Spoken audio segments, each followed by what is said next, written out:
So what's up with we have a developers team in Germany. Yeah. So do you talk to them? They're pretty much independent, but they're doing a project that's aligned with ours, meaning it's one of the 50 machines. Right. Which is, the power electronics, the chargers, and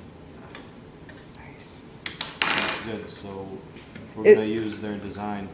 Is Ruslan on that team, or does he just communicate with them? I'm not sure what he's. I know he's on our team, but since he's attending their meetings, I guess he's on their team. Mm-hmm. Cool. And do we have a team like that in any other country? No, not that I know of. I'm planning to move to France next year. You are? I am. What are you doing there? I don't know. I'm just kind of like starting my life over, you Yeah. know, and the ladies in my family live to over 100, so I've got like 60 years almost, so, Yeah. you know. I used to gallop racehorses for a minute, and I would have this dream of galloping racehorses in France. Okay.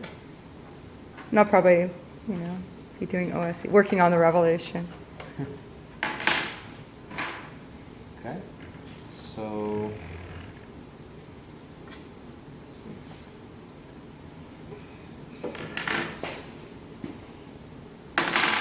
Yeah, does it, you have to calibrate it manually, make sure it's all level, or?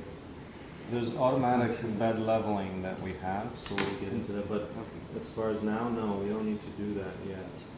But once we get everything in place, we can tighten the belts and maybe like close to testing it. Okay, so this thing moves nicely. We kind of see, this thing does, and then this.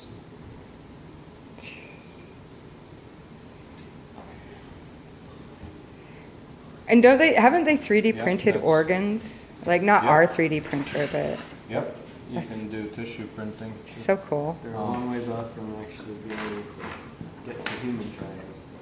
That's one of the things that got me interested in biological